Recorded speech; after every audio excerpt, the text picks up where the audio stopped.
Good day everyone, I'm Midshipman Jan Michael A. Florendo, base Maritri, Section Ensiom. And today, I will discuss to you about the history of my hometown, the Cuyo Island. Brief history of the town. Etymology. During the Spanish rule in the 17th century, Spanish soldiers were shown making their way to an unknown island. But there is no mention of what Spaniards' purpose was there. When Spanish soldiers arrived in the parts of the island, they saw women washing their clothes near the shore. The soldiers approached the women. Then they say, "Cuyo el lugar," which means, "Where is this place?" These women could not understand what the Spanish soldiers were saying. They thought that the soldier would name their place Cuyo because the island had no name. These women told the story to their neighbors, and eventually the story spread throughout the island, and the island came to be called Cuyo. How the town was established. One of the Cuyo's early settlers was Chief Matuod, a brave Malay chief from Majaas, Panay. Then, the Muslim Malays arrived in his 13th century.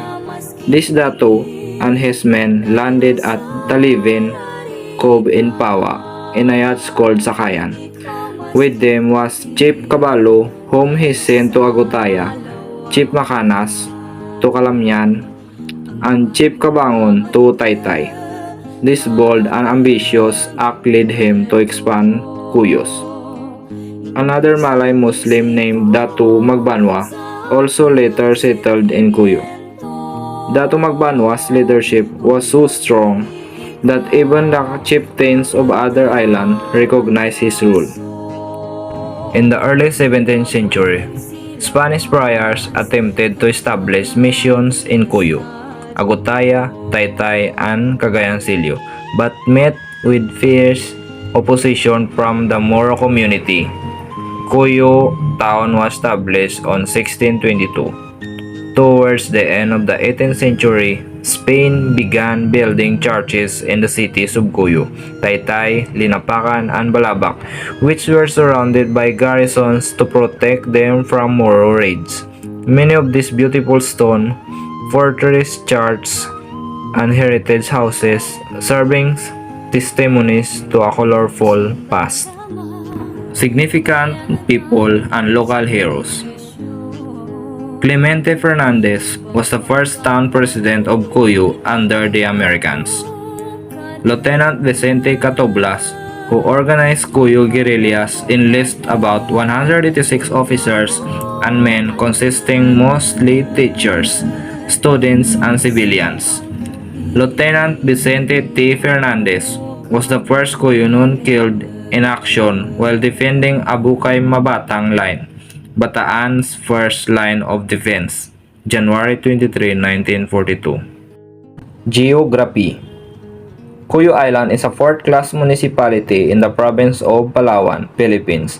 Land area, 84.95 square kilometers or 32.80 square miles.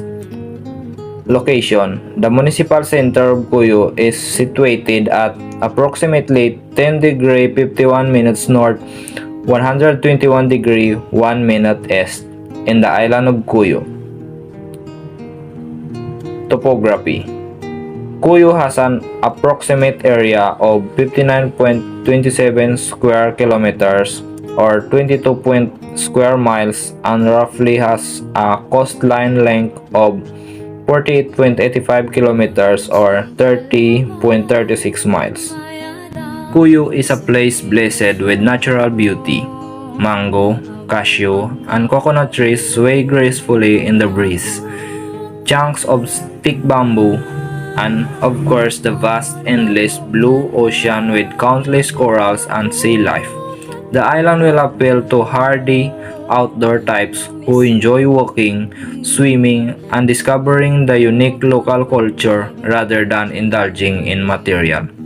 Population 23,489. Economy The annual regular revenue of Cuyo for the fiscal year of 2016 was 82,108,419.27 Livelihood. Agriculture is the island's main occupation. Fishing in Palawan Seas, the secondary occupation, renders enough marine foods to be marketed in Manila. Culture. Feast of St. Agustin or Purongitan Festival. Long before the ati-atihan of Kalibo, the Dinagyang of Iloilo, and the Sinulog of Cebu became well known, Cuyo already had its own ati-ati, and it is totally different from the aforementioned festivals simply because it is honor of St. Agustin and not the Santo Niño, and it is held every August, not January. On the eve of Festa, a cultural presentation featured the traditional performing arts, and sometimes a separate show of modern songs and dances may be presented. The feast of day is begun with a morning mass and followed by ati-ati, a legacy of the Aklanon folk from the nearby island Port Barutos, to view the parade which recreates the confrontation of San Agustin and the native savages. Participants portray the Aita by darkening their bodies with soot and painting their faces with anyel.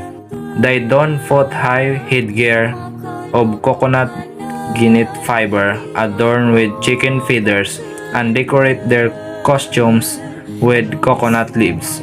The men, clad in a loin cloths, carry spears, bows, and arrows, or bolo. The women, wearing patadyong and beaded necklace, carry baskets with top line. The popular dance in Cuyo is the Pinundo-Pundo, a stylish wedding dance marked by the sudden poses. Its first two parts, featuring solo dance with the boy and the girl, are followed by the soaring, a love play between the couple. Foods. Cuyo Island also offers palatable delicacies that are mouth-watering and will satisfy your hunger for island flavors. There are a lot of seafoods products like the province-wide and soon nationwide, famous lato, tirik, and many more. There are delicious made from the products of the land such as buti-buti and kombo, and of course the many varying products out of cashew nuts. Infrastructure. Fort Cuyo was constructed and finished in 1680. The original complex of stone and mortar was a square with 4 bastions. The present complex, which occupies 1 hectare, is a solid rectangular edifice with walls 10 meter high and 2 meter thick. Historical sites. Cuyo Fort, considered as one of the most ancient and unique forts in the Philippines. Cuyo Fort is a historical naval structure that was built during the early part of the Spanish colonial period, and its purpose is to protect the people from their enemies. Tourist attraction. Kapusan Beach, a white stretch of a sand next to the port with a photographic scenery when it's low tide reaching the northern tip. Fish Sanctuary is a reserve fish sanctuary situated opposite of the Quijano windsurfing retreat in Magsaysay. It is placed in the vicinity of Quijano Beach. Cuyo town proper. Walk around this place to see some old houses, some of which were featured in the film Floating.